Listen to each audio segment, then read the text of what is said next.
G'day everybody, and welcome, and Jingiwala from all the Bunjalung mob up there in Widgeable, Wyable, and up in Gold Coast there as well. Welcome to 2018 National Sorry Day. What a beautiful day it is today as well. Firstly, I would like to introduce myself. My name's Troy Robinson. I'm a local Gumbaynggirr elder here in Gumbaynggirr country. Darang Ngujalina Ngangaigu, Yila Gumbaynggirr, Ngayam Gumbaynggirr, Dangari Bunjalung, Birigan Negra, Ngi Yila Gugumbu Galambilala, Daro Yalam and Galambilala, Gumbaynggirr Miru Jahagun. Thank you. Good to see you all. This is Gumbaynggirr country. I'm Gumbaynggirr and Bunjalung and Dangari. Blood runs through my veins, and this is also Coffs Harbour, which comes from the old Galamga, which is the red oak tree down at the River Oak, down in the heart of Coffs Harbour, and that's where Galambilla got their beautiful name from. And welcome to Coffs Harbour, and welcome to Galambilla Gumbaynggirr Sacred Place. Before I start, we're going to start with a formal welcome. We're going to mix it up this year. We're going to have Uncle Porky Balangari come on down and just make him welcome, please. Yep, Uncle Porky. And we also have Dylan Kelly here, one of our younger generations. So please make him welcome.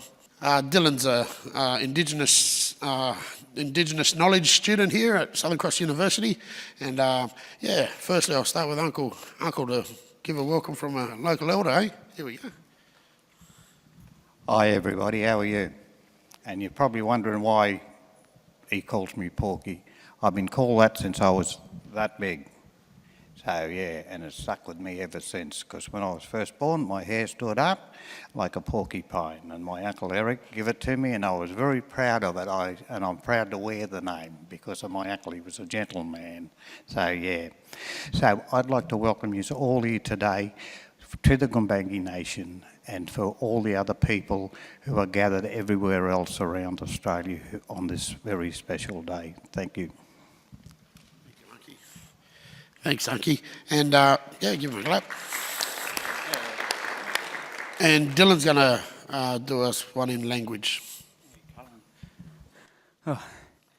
Ginagai, Daro Jalingar Ngujawan, Ngaja Ngujalinia Gay Gumbaynggirr Gili, Ngangudi Bijadilamba, Ngaya Guri Yalana Mirin Wumba, Ngangudi Jagunda Gumbaynggirr Wanganda, Gumbor Milala Barunga, Ngangudi Barmaran Gumbaynggirr Dangatinir, Yuanir. Ni ayala garambilla, garabilla, Gumbaynggirr Gundi, Gumbaynggirr Yuradara Gundi. Jogar, Jungangarangla, ni bandi babaka, Yuradala, Gala Jungangarangla, Yam Jagun. Yam Gumbaynggirr Gilla Gunga Gungangaram, Gala Nalungin, Naja Garangaranga Goyo Goyungumbin, Yari Delungonir, Yari La, Garangaranga Guri Binwo, Yamadi Gili Laming, Yibangamba BYA. Good morning, everyone. My name is Dylan Kelly.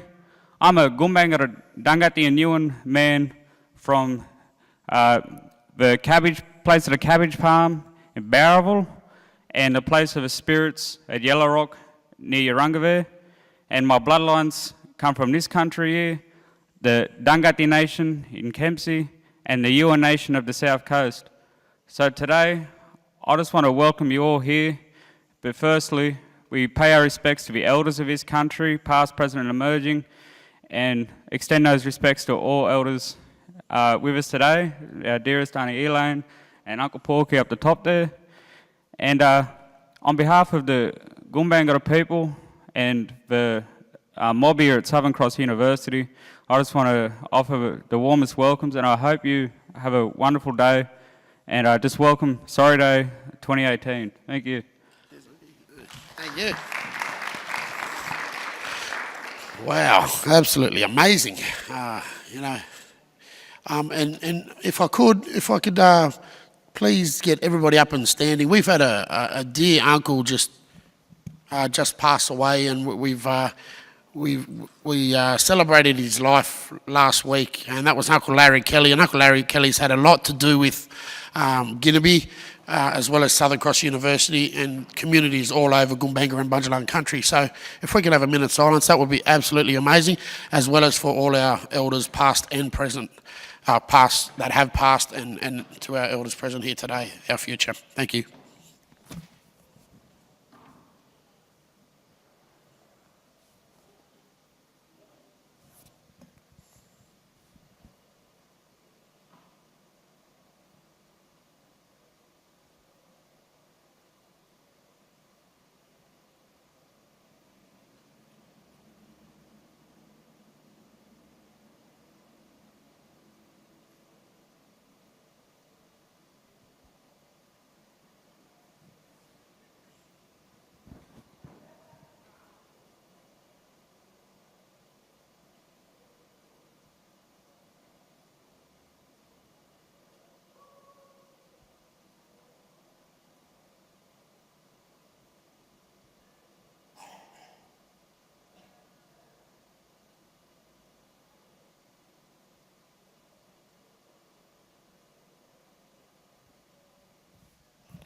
Thank you very much. Okay, so we're going to start with the formal proceedings now. Obviously, we did the welcome to country. I would like to invite a special woman to come and sit up on the panel here. And firstly, I would like to thank Ginniby School up there in Lismore and across the 3 campuses for supporting and giving Auntie Elaine Turnbull, you know, a chance and the opportunity to come and share her story to not only us but all the way up there in Gold Coast and Lismore. So thank you very much to Ginniby for that and Southern Cross University. Something that Auntie Elaine shared that I'd like to share as well. Auntie Elaine is a local Gumbaynggirr elder and Bundjalung elder, and some of her writing here that I would like to share with everyone, that she can obviously talk more on. The healing continues. Sorry Day. It means a lot to us, stolen generations. I can relate to what happened and the feeling of being taken from family. It's something that we never get over, but we learn to live with it. And many thanks to my elders, I have healed. So please make a welcome, beautiful Auntie Elaine Turnbull. Thank you.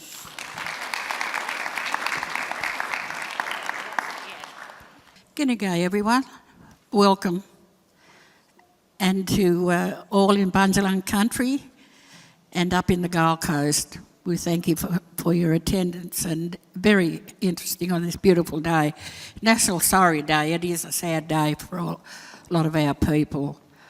This is the National Sorry Day. Just to explain for those who are not too aware of why, I wouldn't say we celebrate, but we acknowledge the sad time that we were taken, as myself included, and of course there's not one Aboriginal family in this country that it hasn't affected, their children being taken due to government policies and practices.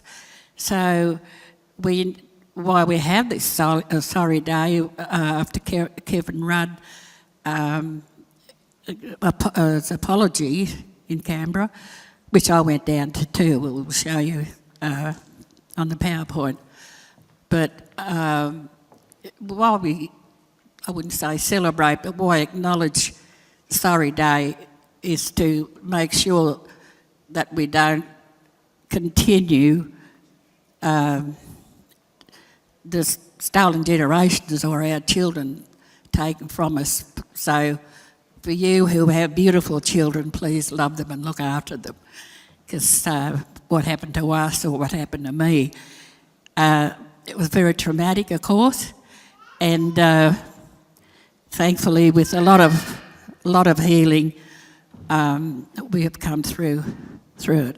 So I'll just explain here National Sorry Day for those of you who can't read that piece.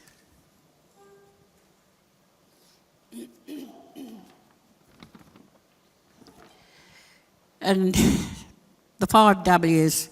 Who? Prime Minister Kevin Rudd formally apologised to the Indigenous Australians on behalf of the government at the time and past governments throughout Australia's history. This was on the 13th of February 2008. what? National Sorry Day is a day in Australia which was the analogy that was given to the Indigenous Australians in apology in 2008. It aims to raise awareness about the suffering of the stolen generations and help increase equality for these peoples. Where National Sorry Day is commemorated all around Australia. The speech in 2008 was given in Federal Parliament in Canberra in front of hundreds of politicians. Many people across the country also listened in and watched the broadcast, the television or radio. Why? The stolen generations now, Indigenous children, forcibly taken from their families and made to assimilate with white people. National Sorry Day cannot change what has happened in the past. However, we can help awareness that it will not happen again. And Aboriginal Torres Strait Island people continue to achieve greater equality. When the speech was given on the 13th of February 2008, the stolen generations, however, were forcibly taken from their families for over 150 years. The policy that allowed children to be taken ended in 1969, but there were many people who never saw their families again. And sadly, a lot of our people have passed away without identity and everything else. Okay, Troy. So this is my personal introduction. My father's Bunjalung, a Wirrabul. I'm Auntie Elaine Turnbull here, an elder here in Coffs Harbour. Galambula, as we call Coffs Harbour in Gumbaynggirr language. And I'm at Southern Cross University doing my Doctor of Indigenous Philosophies research. And it will be on my life story, similar to what is going on here, stolen generations. My mother is a Biripi woman, or was a Biripi woman. That's down at Warhope Way. So I just wanted to put up here, according to the concise Oxford English Dictionary, stolen generations, the Aboriginal people removed from their families as children between the 1900s and the 1960s to be brought up by white foster families or in institutions. Page 1420. The Coventry Girls' Home, that's where we were taken, my two sisters and I, and this is up in Armidale, New South Wales, very cold country. I was there till we were 16, and then they just let us leave there to be the domestic servants. It's a girls' training home. The Kinchela Boys' Home, my two brothers were put in there. Some people might be familiar with Kinchela. It's down in Kempsey. Very hard life, and my brother is 2 years younger than me. He refuses to speak of it. That's how he's still in trauma and hasn't healed since. Now, when we were taken, we were put in the back of a truck. That's not us, but similar. The policies, the kids were taken and just put in the back of trucks like cattle. And we were taken from Tinga or Inverell, New South Wales, up to Armidale and put in the girls' home there, the Coventry Girls' Home, what you just saw. We were similar uniforms in going to high school. One good thing that came out of it was that I got a good education, which has allowed me to attend uni at the moment. Religion, which is a very big thing. It was just shoved down our throats.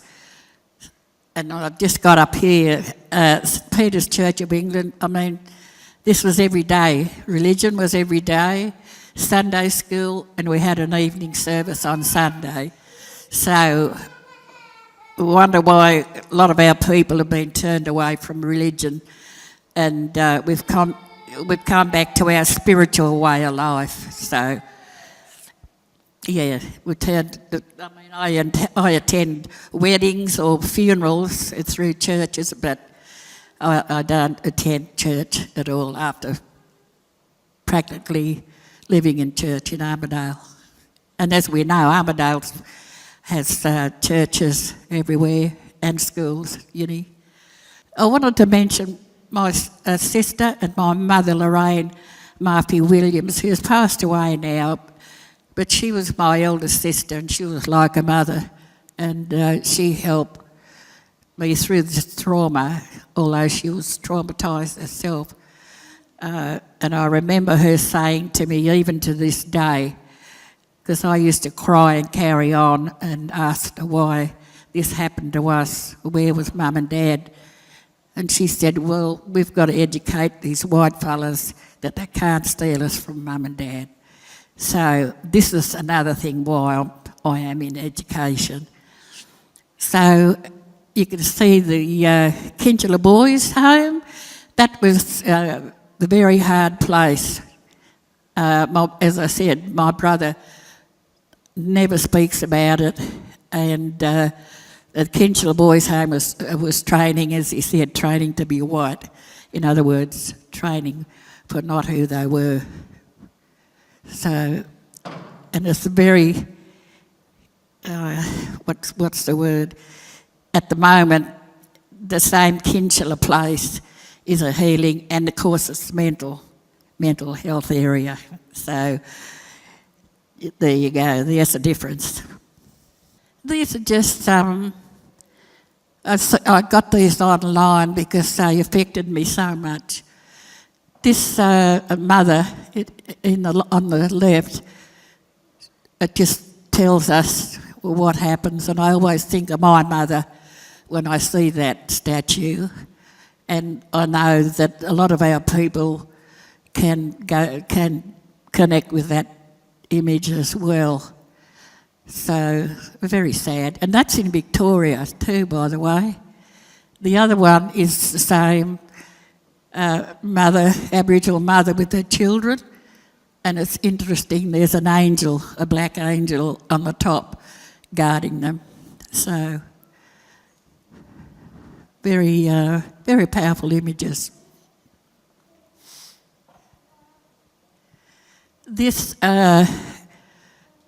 picture was taken in commemorating the 10th anniversary of the Bringing Them Home report, and the red sandhills shaped like a large football oval. The people told us when the wind gets inside this large oval, it makes a wailing noise, and the mothers crying for their children who were taken away. So that was held in Sydney, which I attended as well, for the Stolen Generations. This is the 2008 apology from Kevin Rudd. I went down to Canberra for this. And I felt it with a lot of our people. We couldn't get in because it was that crowded, but we heard it and we saw it on as it showed there on the TV. But a lot of our people still didn't accept, the sorry. But personally, I do, because it helps us move on, and of course to heal, to know that the government who stole us acknowledged and said sorry, because if you do something wrong to someone, you say sorry, and so we can heal. And that was in 2008. So Kevin did something right when he was in politics. So, yeah. So that was me down there in Canberra, very cold. And it's interesting, on the right, I couldn't get over all the police were there. I don't know whether they were expecting us to riot or whatever, But that's only a part of what the photo I took of the police. They were just everywhere. So it was a bit sad to see that, really. I don't know what they were expecting, whether we were going to riot or whatever. But yeah, a bit upsetting to see it. So these are images of spiritual healing. This is what got me through. And of course, a lot of our people, we go back to our culture, our spiritual healing. And I put these here, of course, of women's. But look, we know that our men suffered as well for their children to be taken. But I just wanted to concentrate on, because I'm female, and just put female energies across. But my dear father, I acknowledge him, he didn't get over it and he turned to drink because his children were taken, and of course he died from alcoholism. And my mum, she passed away when she was about 50, so that's a young age because all her children were taken from her. And I took that image there, it struck me very strong as Aboriginal women, or women, black women sticking together is what we need to do instead of being apart. So it's a very powerful image. So some spiritual Indigenous statements. It is our birthright as human beings to declare our true status as people of the earth. And if we collectively reject the disillusion, separation from nature that empire has forced upon us, we can move back into the right relationship with the earth and all beings. We don't own the land owns us. The land is my mother is in the land. Land is the starting point to where it all began. It's like picking up a piece of dirt and saying, this is where I started and this is where I will go. The land is our food, our culture, our spirit and identity. And they're great sayings which we need to abide by. They're very powerful words. So, re-healing Indigenous families, this is how families, could be and will be. And they're very powerful images of families. And of course, the children on the right, which they have every right to be happy and play. And this is how our life should be. So, yeah, that's about it, Troy. Well, I think we're at question time now. Yeah, look, thank you, Auntie Elaine, for sharing, your story. Obviously, you've, done a lot of work around your own spiritual healing, and which is absolutely amazing.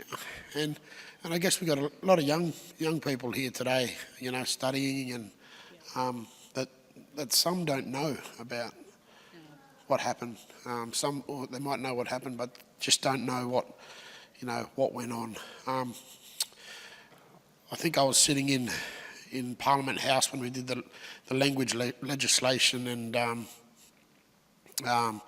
people like young Dylan here and Uncle Porky, our elder. Dylan learnt all his language off Uncle Porky.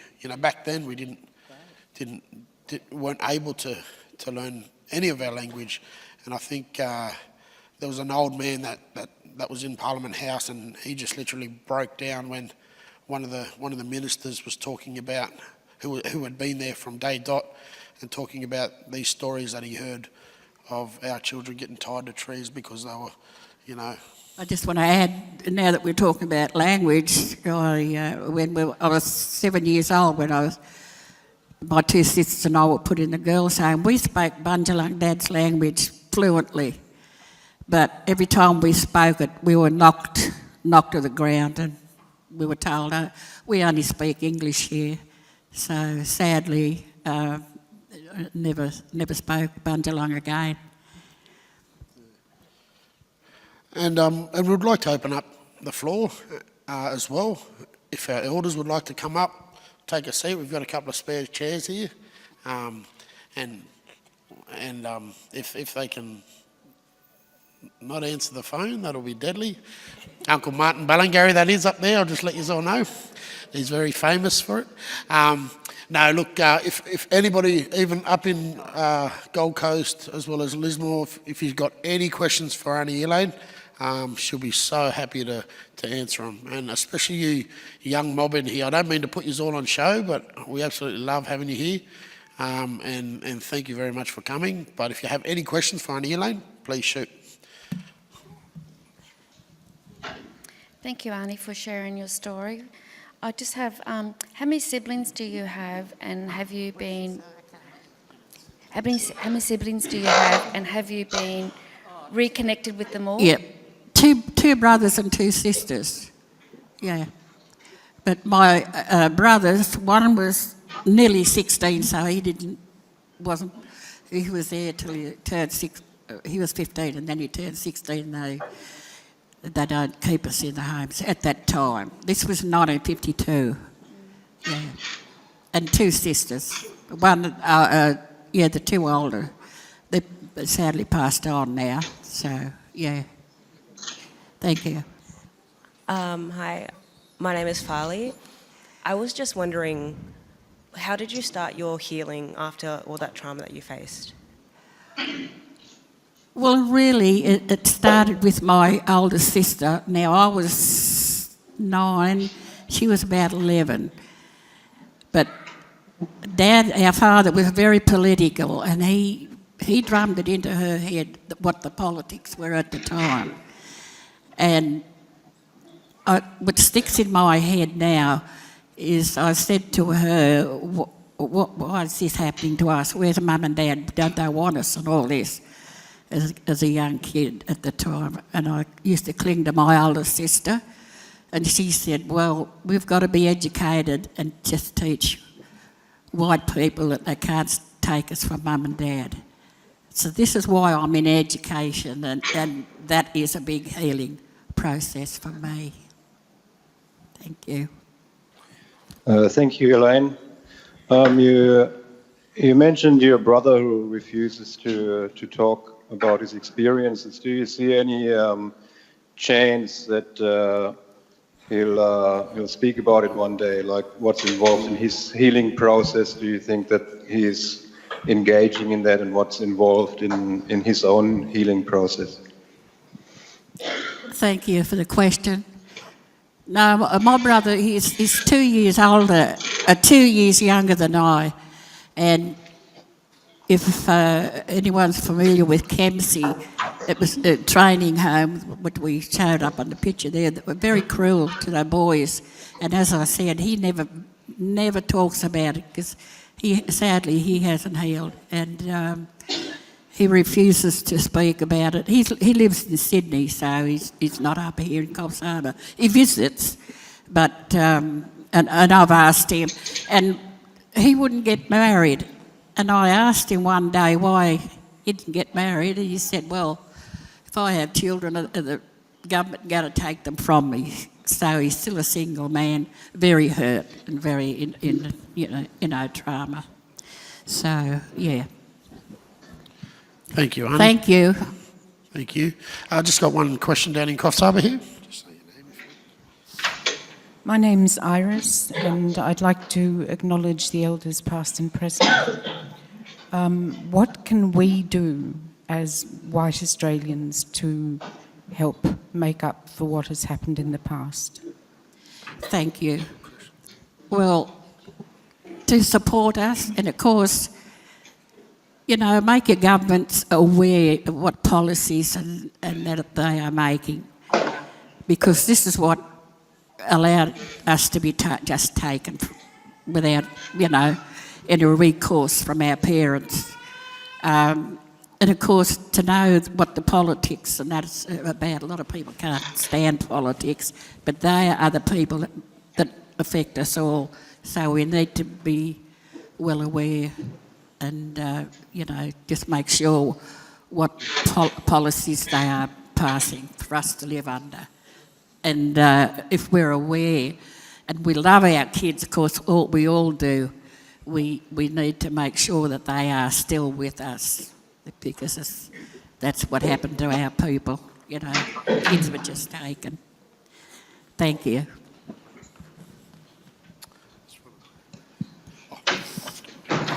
Just got one more Hi. question. Oh, here we go. Hello, my name's Susie. I'm interested, did you get to reconnect with your parents? And I have a second question about language, given that you were fluent in Bundjalung at 7, and then when you left, when you were 16, could you ever communicate? How did that affect your communication with your elders and the people that you first grew up with? I reconnected with Mum and Dad because we were in Armidale. Mum and Dad were living down in Taree on the mission down there at the time. So at that time, which was very unusual, I got a boyfriend who had a car, and I asked him to take me down to Port Macquarie to re-meet my family, my mother and father. They knew who I was when I first met, reconnected. And of course, Mum told us that she wrote letters and tried to contact us while we were in the girls' home, but they didn't pass the mail or anything on, messages on, so, which was very sad. But as I said, I was 19 years old when I reconnected with Mum and Dad. What was the other question, by the way? Sorry. It was about the language. Beg your pardon? Sorry. Okay, I'm back. I was wondering about language because you were fluent in Bundjalung when you were a young girl. How did that affect you later when you weren't talking Bundjalung to your elders and to your parents? Aboriginal people, with Aboriginal people, it's a small world. Everyone knows everyone. And when I reconnected at Southern Cross University, and a lot of the Bundjalung elders were up there, they knew my people. Dad was born in a women's birthing area at Tabulum, and of course the old people know everybody and know who's who, and they knew me, although I wasn't born there or anything, so yeah.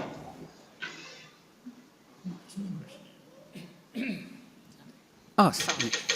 My name's Hamish. Just a bit of a follow-up.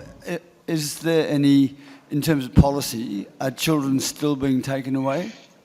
Sorry, I didn't catch that. Are children still being taken away at this point in history? Some people say there is. It's still ongoing, but I'm not too sure. You know, you mentioned docs to a lot of our people, and that's children's, and they're very, could I say, towy about it, but I think I've been told that some children are still, still taken away. So, yeah. Hello, my name is Martin Bellingary. I just like a big note myself, as per usual. Sorry about the phone call a bit earlier. But the docs, we can go back to Channel 7 a couple of weeks ago, months ago, and that was a big thing that was happening. Maybe I should stand up. Can you see me, or at the back away?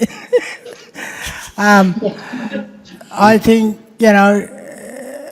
all the laws of the past are still here today, and they still govern us as Aboriginal people, whether we like it or whether we like to believe it or not.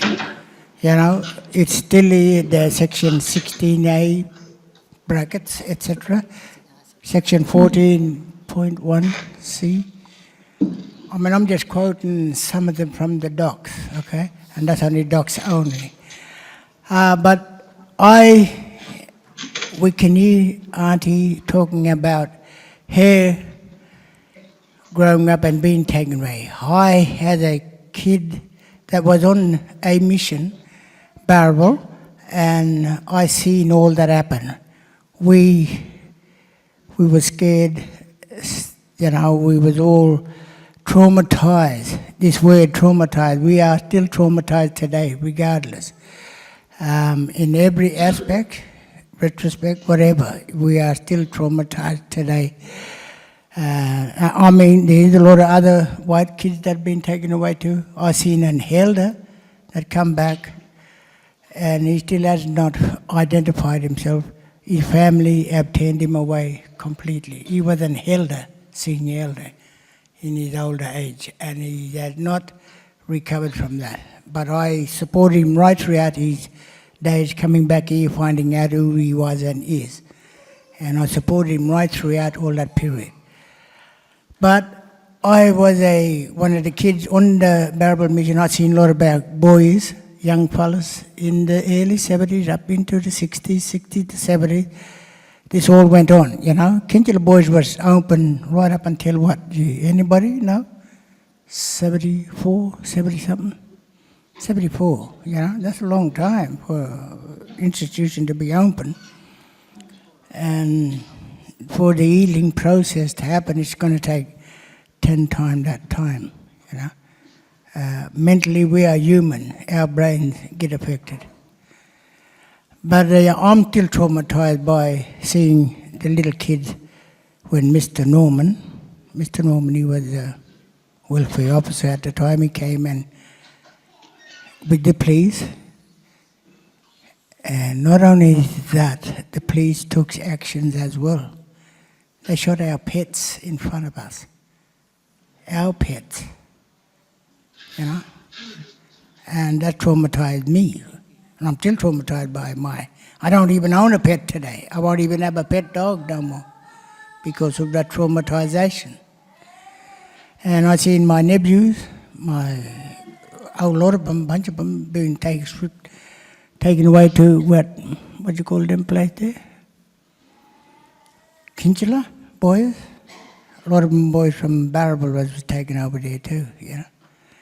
And they're still traumatized today. And it's a long healing process that is going to have to take. I don't know how the government is going to have a thing, but we need to have a black party in there somewhere. Trying to lobby for we need an Aboriginal party. You know, we got First Nation, One Nation. What's that Polynesian one? We got we need a Black Nation one, don't we? Okay, I think we need to lobby up in Bundalang, everywhere, right along the East Coast, right throughout. Okay, that'll be it from me, Uncle Pork. You got something? Thank you, Uncle Martin. Thank you very much. And yeah, cheers. We've got to get Uncle Martin in here to do some study as well, because he loves to have a yarn, Unky? And I can relate with that. My father was also taken to Parramatta Boys' Homes around that same time. There was 7 of them, and my baby auntie, she was tucked away in a drawer and hid by Nan, because when they seen that black car come up, you know, that's when they were going to take the kids, and my father got taken and he's 62. So, like Unc said, back in the 60s and 70s, they were still doing it. So, I think Uncle Porky Ballingary's got something to say. Yep. Yeah, how short? One thing they don't talk about is the rape of the boys and everything else. So it was absolutely shocking. No one talks about it, but the boys' homes, the boys were raped and everything else. So, you know, it wasn't only the girls and that. So the whole thing was, I was pretty fortunate because my great auntie, she was married to a white man, and we would go to the farm. They had a farm, they had 3 farms, and we'd milk cows and everything else, you know. So, yeah, and the welfare did come. And he stood at the gate with a double-barrel shotgun. He said, you come out through that gate. He said, you won't walk back out. He jumped in his black Mariah and left and never seen him again. So, you know, there's lots of stories like that where people have stood up and they just wandered away. But, yeah, but a lot of this stuff should come to light, different stories, just to show how strong other people were, beside the Aboriginal people, the white people as well. They were all very supportive. And all the kids knew us. Martin's dad. He used to work on the railway, same as my dad, so, you know, and they had lots of friends there. And once they shoved us on a train from Sydney to Yungai or Maxville, all the conductors would look after you, and they would lock the door so no one could get in there anyways, because in some of these carriages, the seating was, there was toilets within that seating area as well. There was a door anyway, so yeah. So it was all pretty good in areas, so a lot of us didn't understand it. My grandmother, she only spoke in language, and believe me, you knew what she was talking about because she'd seen it, you know. Believe me. So yeah, and I lived with her for about 12 months, and when I was little, I spoke fluent language, but when I went back home, because there was no one there to talk to, it fades away. But at times you sit and listen and you pick up on certain words.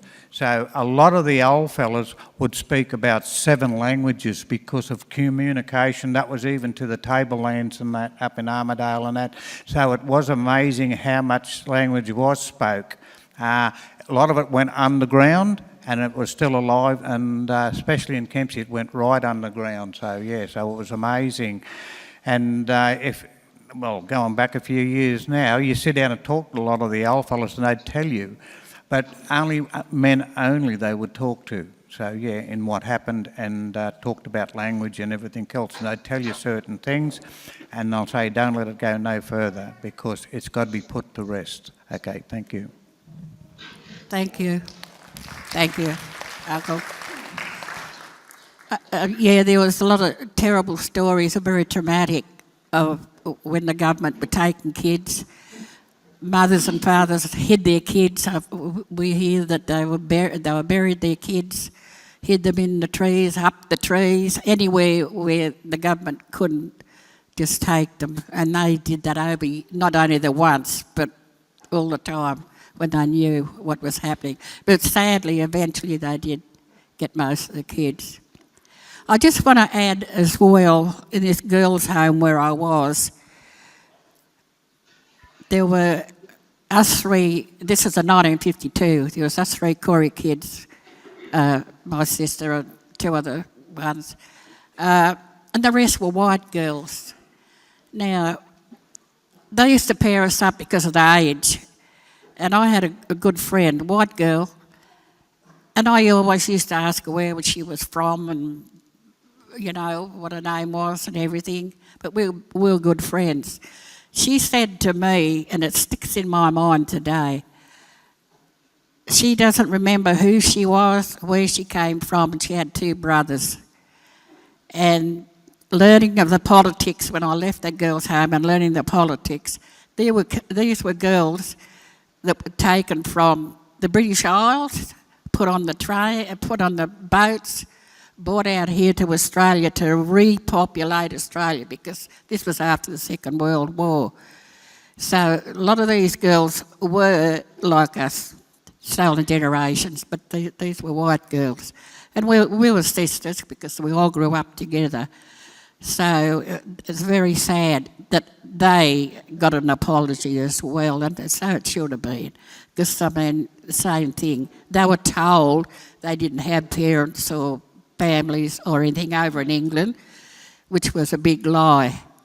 Now, a lot of them are my age or even passed away, not knowing who their relatives were, mother and father and relations. And some of them have gone back to England to try and chase up their families. So it's a very sad history of what happened to children, you know, and not only us black fellas, but white people as well. Very sad. And they were my sisters, you know, until I learned of the politics of why they were there in the girls' home, and they were just brought out here to repopulate Australia. This was after the Second World War, and told they had no relatives out here to, you know, to live. And yeah, and they only got an apology a couple of years ago. So, yeah, very sad history. Yeah, as I mentioned, my brother, he was only 5 years old, I think he was, and he's never healed. He's never got married and have kids for that very reason, that they'll be taken. So, and if that affected him, you know, how many other of our people that it's affected, they wouldn't have families or children for that very reason. The government will take them away. Hi, just up here in Lismore, Arnie Elaine and everyone. It's Rachel Linwood, and yeah, just really, I've just been listening very quietly and very deeply to what you've shared, Aunt, in terms of everything of your life experience, and listening to what Uncle Martin Ballingarry and Uncle Porky Ballingarry and other people have been sharing, but particularly all of you as our elders. And I just felt it's important to, on this occasion, to deeply and respectfully honour everything that you've shared in terms of what you've lived through and the fact that you are all here today. And when I listen to you speak, when I listen to all of you elders speak that have been speaking this morning, I feel the deep strength, and I feel the deep, there's just a very deep love and strength that I feel in all of you. And that's something that all of us younger ones and people of all generations, Aboriginal and non-Aboriginal people, can truly learn from. And I always feel deeply honoured when you're sharing experiences that are actually very deeply personal. So listening to you and the two uncles there talking, you can feel there's a very deep personal underlying feeling in what you're sharing. And that to me shows an absolute strength, because not everyone's able to do that because they find it too hard. But you have been sharing it so honestly and in a way that we can all truly learn from. And I feel that there's a very deep wisdom in that. So I just wanted to pay honour and respect to all of you elders, all of our elders, but just listening to you elders that have been speaking today at National Sorry Day, because it's such a important event for all peoples in Australia.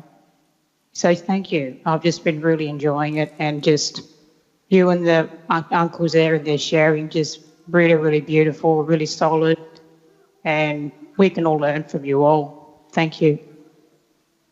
Thank you, Rachel. Thank you. Thank you for your thoughts. Gail.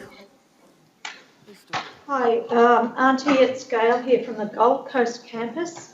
If I could humbly follow on from Rachel, I'd like to pay my respect to elders past, present and emerging, and to let you know you've got around 25 people here up at the Gold Coast who've been listening attentively to everything that yourself, and so thank you to the uncles who are there as well who've been sharing.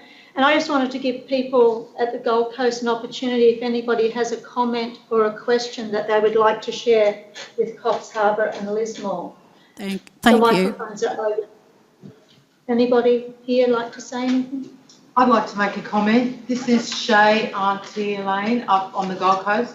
I also want to pay my respects to elders past, present and emerging, and to also thank you very deeply for your sharing today. I feel very moved to be involved and very touched by the whole journey for all of you and all of us. And particularly wanted to honour you for being at Southern Cross University and doing your doctorate. I'm also a doctoral student and feel very excited for that journey for you. And I don't know what that means for Indigenous people. That's yours and your story, but I feel excited by that space opening up and by that space opening up more for Indigenous people. I don't know if I'm saying that right, but anyway, I'm very pleased and thank you for today. Thank you, Gold Coast. Anybody else? One more. Yep. Thank you so much for today, Auntie Elaine. I'd just like to say I'd like to pay my respects to the elders past, present and emerging. I'd just like to say that you are a living example, I guess, of the strength of this culture and this background. And I think that is what every day we try to tell these kids, the next generation, the strength that's behind them and the strength that the elders show. And so you're a great example of that. I feel very honoured to hear your story today, and I'd like to thank you for that. Cheers. Thank you. Thank you. I just want to say too, it hasn't been easy, like growing up without a mother and father naturally to guide you the right way or right direction. But we're all in the one boat, as I said. Just described the sisters, and they were taken and stolen where they came from overseas. So, I still go back to my younger brother. He's still traumatised, and I've tried to sort of sit down with him, but he refuses. And again, he refuses to have any family or kids for that very reason, that they'll be taken away. Look, thank you everybody up in Gold Coast and Lismore. We are getting to the end of the ceremony today. I'm sure I've got some lunch up there, or you might already had some morning tea. But I'd just like to take this opportunity to thank everybody for being a part of it, of today's ceremony. It is a special day, and if you get some time, try and watch the apology again, I think, and try and picture yourself where you were at that time, how it made you feel. I could remember when I actually watched that, and like Aunt said, she went down there. I think it's really special, and if you get some extra time on your YouTube, at your offices or anything like that, please listen to Uncle Archie Roach. Hey, I'm trying to talk here. Sorry, my daughter's running around silly. Try and get some extra time and listen to Uncle Archie Roach. Took your children away. I think that always brings a tear to my eye, especially when we've had Uncle Archie here and he actually shared his stories. Thank you everybody up there, like I said, for your questions, for everything else, and most importantly, thank you to Auntie Elaine Turnbull for being here. I always see you sort of around campus, and I don't get to sit down with you much. No, I'm not the busy one. You're the busy one. But look, let's start doing it on a general basis. That we have you in here. Mob want to come up. We've got free feed over in the Goombanga room there. You can all come and have some Devon sandwiches or something. Would love to have you up here. And on that note, with our elders coming up here and with Uncle Larry's passing, I am working towards on campus to getting Uncle Larry's picture up here, put in the Goombanga room with a couple of our other elders, as well as Uncle Harry Mumbler. Auntie B. Ballingary's obviously not passed, she's present.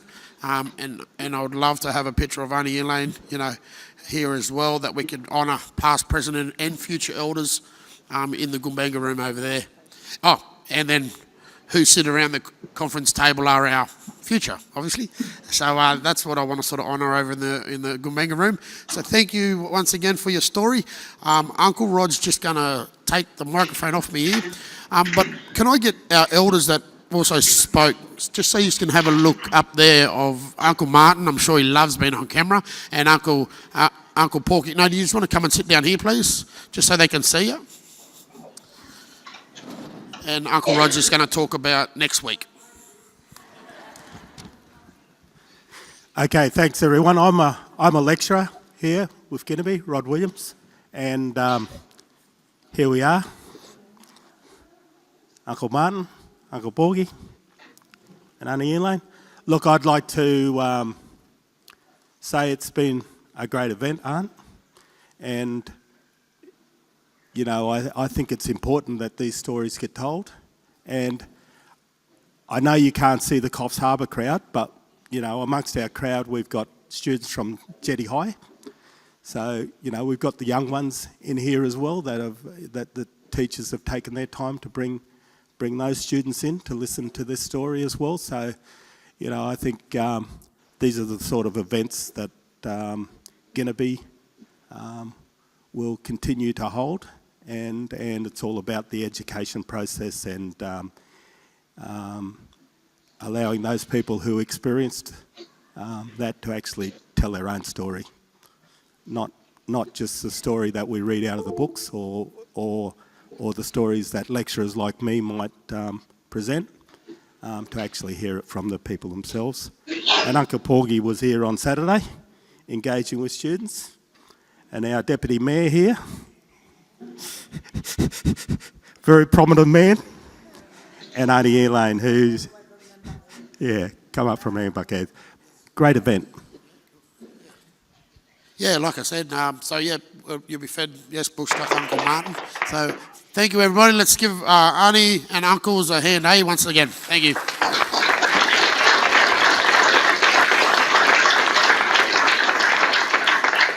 And as we go out to get a feed, I'm just going to put on Uncle Archie Roach took your children away. So please enjoy your day up there in Gold Coast. I'm sure you will, because it's beautiful, stunning weather. But we actually call it God's country here too. So enjoy yourselves up there. Lismore, absolutely amazing. Thank you guys. Appreciate it.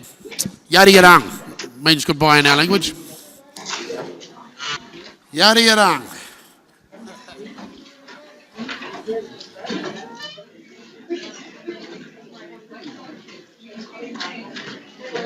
The story